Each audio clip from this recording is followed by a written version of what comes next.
Ako si Maria at ito ang aking kwento.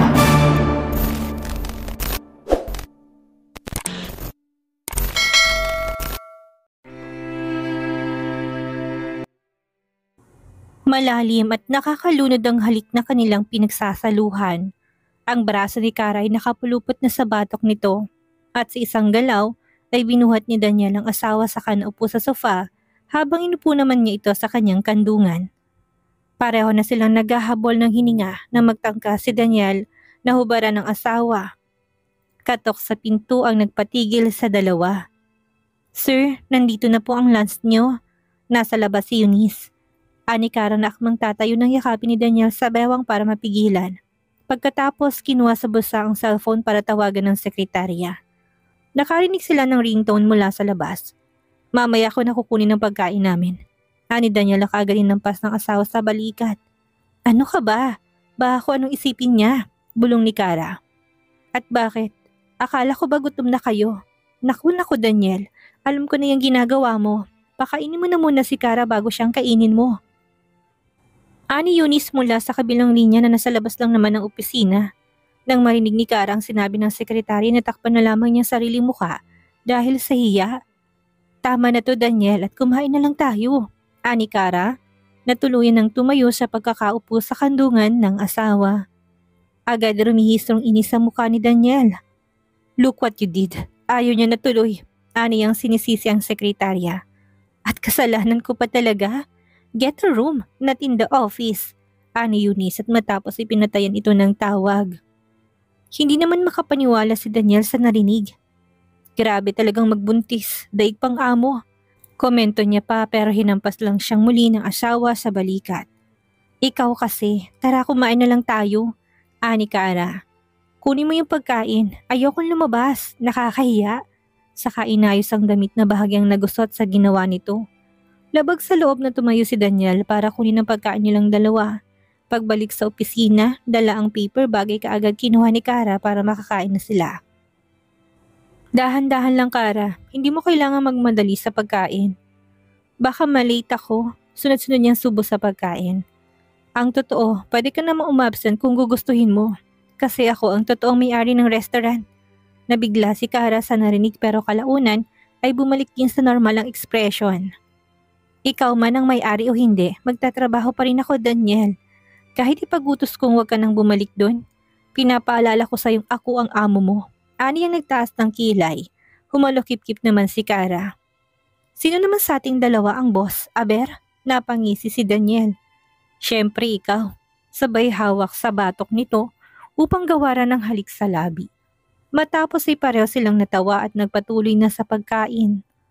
Sa araw na yon ay nasa airport sina Daniel at Kara para salubungin ang pagdating ng amang si Wilbert.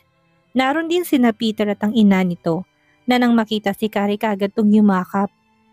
"Ang tagal nating hindi nakita Kara," ani Faith. "Kaya nga po tita, busy kaya hindi po kayo magawang bisitahin." "Ayos lang, kamusta ka iho?" baling naman ni Faith kay Daniel. "Okay lang po." Matapos ay muling nag-usap ang dalawang babae habang sina Peter at Daniel ay pawang tahimik sa isang tabi. "Nagkabalikan na kayo?"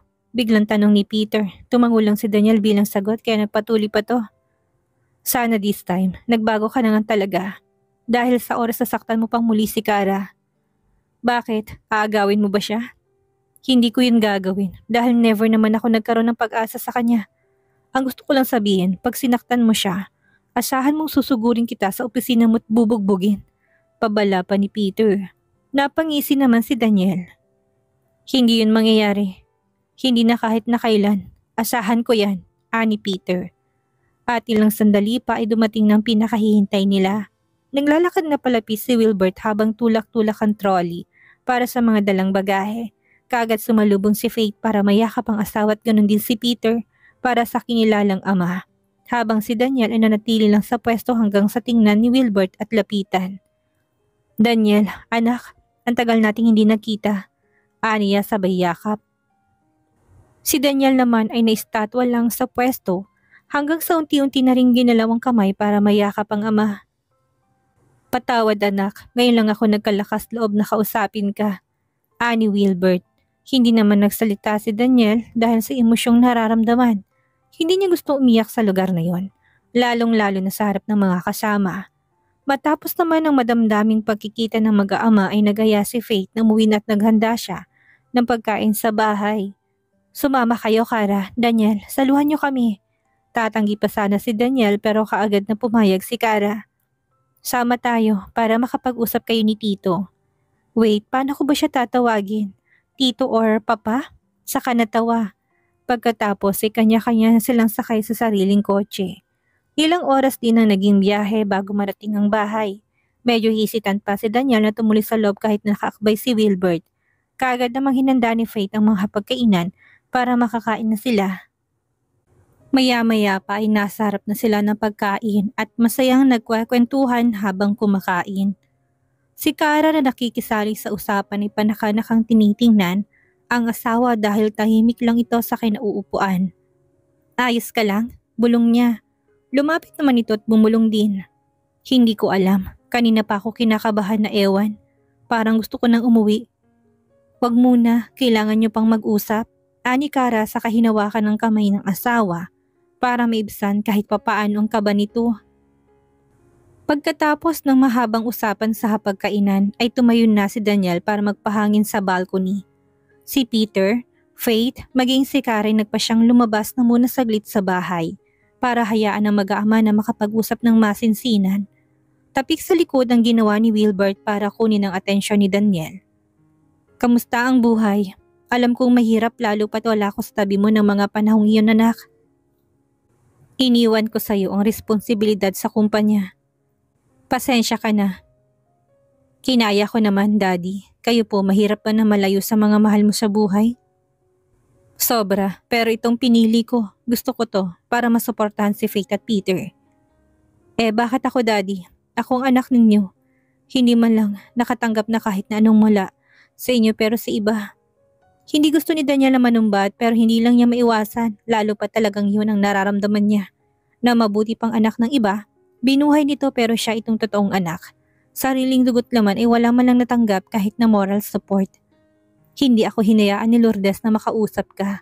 Binabalik din niya mga binibigay ko hanggang sa kusa na akong tumigil. Pero wag kang magdamdam sa kanya, anak, dahil ako ang nagkamali. Iniwan ko kayo. Wala mang komento sa sinabi ng ama, pero sa loob-loob ni Daniel ay napatawad niya na ito. Lumapit siya at niyakap ng mahigpit si Wilbert. Si Kara, Peter at Faith na nasa labas ng bahay ay masayang nakatingala sa balcony habang nakikita ang dalawa na magkayakap. Dumidilim na nang makaalis ang mag-asawa. Kahit tahimik lang si Daniel na nagmamaneho, ay ramdam ni Kara na magaan ang pakiramdam nito. At dahil yun sa nakapag-usap saka nakapagpatawaran na ang mag-ama. Kamustang pag-uusap niyo? Tanong ni Kara. Tumango sabay ngiti si Daniel. Ayos lang, gumaan ang pakiramdam ko. Napangiti rin sa narinig si Kara. Sana makilala rin ni Luisa ang lolo niya. Nasabi ko kay Daddy ang tungkol kay Luisa at ang sabi ay gusto niyang makita ang anak natin. Saka, Kara, pagtapos ng operasyon, gusto ko sanang sa mansyon na kayo tumira ni Mama. Naisip kong baka namimiss na niya ang dating lugar. Sasabihin ko sa kanya, I'm so sure matutuwa si Mama na muling tumira sa mansyon. Ani Kara, maya-maya pa'y naramdaman ng kamay ni Daniel na hinawakan ng kanya. Pinagsalikop na tila walang balak bumitaw. Ihahatid na kita pa uwi pero Kara, pwede bang sa mansyon ka na matulog? Samahan mo ko. Gusto pa kitang makasama ng matagal. Mabagal ang paglingong ginawa ni Kara sa asawa dahil kahit na walang mali sa sinabi nito, ay alam niyang iba talagang pinahihiwatig ni Daniel. Hindi lang basta gusto nitong makasama siya ng matagal. At nasa kanya na yon kung gusto niyang umuo o humindi. Sasamahan mo ba ako? Ani Daniel na may kakaibang tingi pinupukol. Napalunok ng laway si Kara. Nihirapan siyang magdesisyon. Ilang sandali pa ay pikit mata siyang tumango bilang sagot. Matapos ay naging mabilis ang sunod-sunod na pangyayari. Natagpuan na lamang niya ang sariling namamangha nang makita ang sariling portrait sa master's bedroom. Sa itaas ng kama. Wow, halos sakupin ng buong dingding. Kaya ba kilala ko ng mga katulong dahil dito? Aniya. Lumapit si Daniel at niyakap ang asawa mula sa likod at tinantay ang baba sa balikat nito. Sinabi ko rin sa kanila kung sino ka. Sinabi ko na ikaw ang babaeng pinakamamahal ko. matapos ay hinalikan ng balikat ni Kara. Gusto kong mag-shower, pwede mo ba akong samahan? Kala ko ba sasama lang kitang matulog, bakit pati sa banyo? Ayoko nga, sumusobra ka na sa kaka-request. Natawa naman si Daniel sa kadinampian ng halikang leeg ng asawa. Talagang ayaw mo? Hindi niya tinigilan hanggat hindi ito pumapayag. Si Kara naman ay kaagad nagpumiglas nang makiliti sa ginagawa nito. Hanggang sa bigla na lamang binuhat dahilan para mapatili siya. Ano ba, Daniel? Ayaw mo ba talaga? Hampas lang sa may balikat ang itinugon ni Kara kaya nagpatuloy ito patungo sa banyo. Inuupo siya ni Daniel sa sink sa kahinalikan sa labi. Bulta-bultahing kuryente ang dumaloy sa buong katawan ni Kara nang lumalim pang husto ang halik ni Daniel. Nang simula nitong alisin ang suot niyang damit ay mas lalo nagliliyab ang sensasyong kanyang nararamdaman. Sandali lang, mahal ko, ani Daniel. Sa narinig ay biglang bumilis ang tibok ng puso ni Kara. Wala na siyang nakikitang iba ng mga sandaling iyon kung hindi ang asawa. Sinundan niya ng tingin si Daniel nang ihanda nitong bathtub at matapos ay muli siyang binalikan. Hinalikang muli sabay buhat para ilapag sa bathtub na napupuno na ng tubig. Pagkatapos ay sinimulan naman itong hubarin ang sariling damit. Walang iniwan na kahit anong saplot sa katawan si Daniel. Saka napaiwas ang tingin si Kara dahil bigla siyang nakaramdam ng hiya at kaba. Sa sobrang lakas ng kabog ng kanyang dibdib ay wala na siyang ibang naririnig kundi ang naguhurumentadong puso. Kara, okay ka lang? Bigla siyang napalingon nang nasa harapan na niya si Daniel. Tuluyan siyang sinaluhan sa bathtub. Oo naman, aniyang bahagyang tinakpan ng sariling kahubdan. Napangiti naman si Daniel nang makitang namumulang pisngi ng asawa. Halatang nahihiya ito kaya hinawakan niyang pisngi ni Kara saka hinaplos. Napapikit naman ito at di naman ang gusto ang haplos. Lumalamlam ang tingin ni Daniel at tuluyan na ngang hindi napigilan ang sariling halikang muli ito sa labi. Banayad ng una hanggang sa naging mapaghanap. Si isang galaw ay kumababaw si Kara sa kandungan ni Daniel. Pareho silang napasinghap na maramdaman ang init ng katawan ng isa't isa. Nagkatitigan sila ng matagal. Hindi inaalis ni Daniel ang tingin sa asawa habang nilalasap niya ang malulusog nitong dibdib. Pigil hininga namang umungol si Kara habang mariing hawak ang balikat nito na kulang na lamang ay kanyang kalmutin.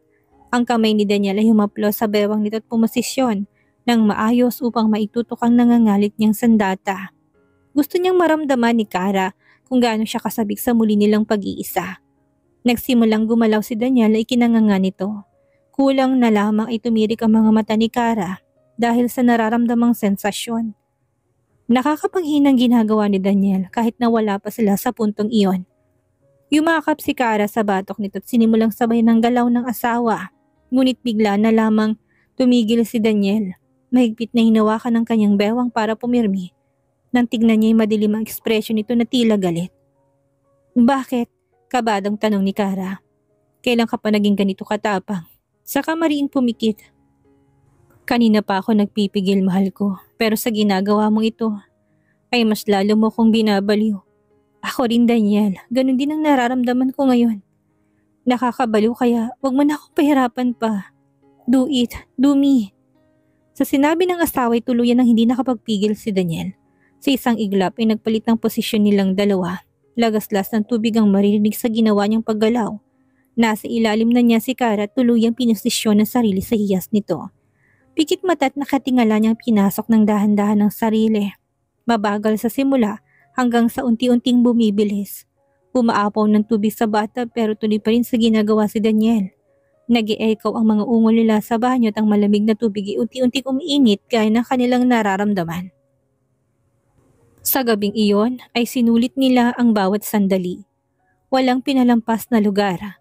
Sa kama, sa sofa, sa cloakroom, maging sa mismong balcony. Bawat sulok ng master's bedroom ay may bakas ng kanilang pagmamahalan. I love you, mahal ko, ani Daniel habang nakaakbay at yakap ang asawa. Saglit na inayos ni Karang kumot na bumabalot sa hubad nilang katawan saka sinagot. Mahal na mahal din kita, Daniel. Magkasunod na araw ang operasyon na maglola. Mauna si Lourdes kaya talagang sinsulit itong bawat sandali na kasamang mga mahal sa buhay. Halos araw-araw ay may nagpupunta sa private room para mangamusta. Si Wilbert ay bumisita na rin noong nakaraan at muling magpupunta sa araw ng operasyon. Sa susunod na araw ng operasyon ko, pulong ni Lourdes habang nasa kama. Si Daniel na nasa sofang nakatutok sa laptop, abala sa trabaho ay nagangat ng tingin sa ina. You don't have to worry, Mommy. Magiging successful ang operasyon niyo. I know, pero hindi ko lang maiwasang mag-alala at kabahan. I understand. Katok sa pinto ang nagpatigil kay Daniel. Pagbukas ng pinto'y pumasok si Karang hawak ang munting kamay ng anak na naka-hospital gown pa. Papa, ani Luisa nang makitang ama sa kabinitawan ng kamay ng ina at patakbong nilapitan si Daniel sabay yakap. Hello ma, ani Kara. Gusto ko yung makita ni Luisa kaya dinala ko dito. Umiti naman si Lourdes. Ganun ba? Sige nga, come here my little princess. Ani yan na nakalahad ang dalawang kamay sa apo. Tumayo naman si Daniel na karga ang bata sa kanilapitan ng ina. Nang maabot ni Lourdes ang apo ay niyakap niya ito tinalikan sa pisngi. Napahagikik si Luisa nang makiliti sabay yakap sa lola. Miss Kitala, lumawak ang ngiti ni Lourdes sa sinabi ng apo. Ako rin, na-miss kita. Lambing niya pa rito. Nilingon ni Luis ang ina at hiningi ang dala nilang libro. Lola, gusto ko kwento. You want me to read a story for you? Okay, alin ditong gusto mo? Malambing na saad ni Lourdes. All! Saad ng bata sabay taas ng dalawang kamay at halatang tuwang-tuwa. Napangiti naman si Nakara at Daniel na makitang malapit ng bata kay Lourdes.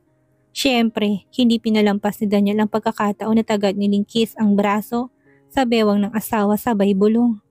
I miss you. Kunot nung nilingon to ni Kara. Magkasama tayo buong gabi pero miss mo na ako kagad. Bulong din niya. Of course, every hour and minute. Mahinang hampas lang sa balikat ang tinugon ni Kara sa kanatawa para itagong hiyang nararamdaman. Dumating na ang araw ng operasyon ni Lourdes. Naroon silang lahat at maging si Wilbert. Karga ni Daniel ang anak ng mga sandaling iyon, naramdaman ka ba ng lahat kaya panay ang tanong kung anong mangyayari kay Lourdes. Wala baby, matutulog lang saglit si Lola tapos magigising din kapag magaling na. Sagot ni Daniel. Mukhang kumbinsido naman ang bata at hindi na nagtanong pa. Si Lourdes na narinig ang pinag-usapan ng mag-ama ay hindi napigilang makisali sa usapan. My princess, after the surgery ay maglalaro tayo at babasahan kita ng fairy tale story. Okay Lola, I love you. Saad ng bata. Ilang sandali pa'y pinasok na sa operating room si Lourdes. Bago tuluyang magsarang pinto ay humabol pa ng salita si Daniel. Dito lang kami Mi, hihintayin ka namin. Kaya yun ang ginawa nila hanggang sa matapos at sabihin ng doktor na successful ang operasyong inaasahan naman talaga nila. Ngunit hindi lang maiwasang kabahan. Matapos ay dinala to sa ICU at nakontento na lamang sila, lalo na si Daniel na makitang ina mula sa malayo. Masaya sila na malungkot dahil ang operasyon naman ng bata ang susunod nilang iisipin. Kabado at puno ng takot si Kara para sa anak. Hindi niya ito iniwan at magdamag na nagbantay para masigurong hindi ito makakaramdam ng takot. Kinabukasan, ang mismong araw ng operasyon ni Luisa. Ngunit kung kailan kailangan ni Daniel ay saka naman nagkaroon ng emergency sa factory na hindi pwedeng baliwalain. May oras pa naman, asikasuhin mo na munang problema sa factory. I'm sure na mareresolve mo yan bago pang operasyon ni Luisa. Ani Kara na kasamang asawa ng sandaling tumawag si Eunice para sabihin ang problema. Maging si Melbay wala ring problema kung asikasuhin ng manugang ang problema sa factory. Sigurado ka, ani Daniel. Oo naman, basta dumating ka bagong operasyon ni Luisa, saad ni Kara. Kaya nagmamadaling umalis si Daniel para magpunta sa kumpanya. Inasikasong problema, may mga nasugatan pero kagad namang narespondihan. Hanggang sa hindi na namalayan ni Daniel ang oras nang biglang tumawag si Kara. Umiiyak ito. Sorry, di pa ako tapos dito. Magsisimula na ba? Aniya, saka tinignan ng oras sa suot na relo. Medyo naguguluhan dahil hindi pa naman oras ng operasyon nito. Hindi pa, pero Daniel, si Mama, iyak ni Kara. What happened? Anong nangyari kay Mommy? Ngayong araw inaasahan nila na magigising ito mula sa operasyon. Pero nang banggitin ni Kara tungkol sa inay biglang kinabahan si Daniel. Bumalik ka na rito please. Tugon ni Kara sa halip na sagutin ang tanong. Kaya iniwan ni Daniel sa sekretary ang lahat at mabilis na nagtungo sa ospital para lang salubungin ng isang malungkot na balita. Wala na si Lourdes. Ayon sa doktor ay nag-cardiac arrest ito sa halip na magising. Nagkaroon ng komplikasyon sanhi para maapektuhan ng puso kaya ito inatake. Sinubukan namin siyang iligtas pero hindi na tinapos ng doktor ang sasabihin. Si Daniel ay hindi pa rin makapaniwala. Kahapon lang ay kasama niya pa ang ina. Paano ng mga binitawan itong salita? Ang mga pangakong makakasama pa ito ng matagal. Mabigat ang hakbang niya palapit kay Lourdes na nababalutan ng puting tela. Nanginginig ang kamay niya nang alisin ang nakabalot. Mi, nandito na ako. Bakit naman ganito? Kung kailang nagkaayos na tayo. Kung kailang masaya na tayo. Bigla ka namang mangiiwan. Aniya, sa kaniya ka pa ngayon ay wala ng buhay nitong katawan. Paano ng pangako mo kay Luisa? Ano na lamang ang sasabihin namin sa kanya sa oras na hanapin kanya? Umiyak na umiyak si Daniel hanggang sa dumating si Wilbert upang damayan siya. Maya-maya pa'y dumating si Cara para sabihing ipapasok na sa operating room ang anak. Kahit malungkot at nagluluksa pa sa pagkawala ni Lourdes ay kailangan na humarap si Daniel sa anak na may ngiti sa labi. Papa, boses ni Luisa nang makitang amang papalapit. Kahit mahirap ay ngumiti si Daniel at niyakap ng mahigpit ang anak. Okay ka lang, Papa? Iyak ka? Umilin lang si Daniel at pinigilan ang sarili na mas maging emosyonal pa. Masaya lang si Papa, Luisa anak. Promise mo kay Papa, babalik ka ha? Kahit anong mangyari, babalikan mo kami. Naguluhan ng bata kaya hindi makuhang sumagot. Ilang sandali pa'y tuluyan pa nga itong pinasok sa loob ng operating room. Pagkasara ng pinto, hindi na nga napigilan ni Daniel ang emosyon. Naupo siya sa bench at impit na napahagulhol. Nilapitan naman siya ng tatlo. Daniel, alam kong masakit at mahirap pero nandito pa kami para sa'yo. Ani Melba. Tama siya anak, kailangan mo magpakatatag para na rin kay Luisa. Si Wilbert. Mahal, si Cara niyakap ng mahigpit ang asawa. Kung saan man naruroon ngayon si Mama, nasisiguro kung hindi niya gustong nakikita kang ganito. Pero ko talagang mahirap. Sige lang, iiyak mo lang.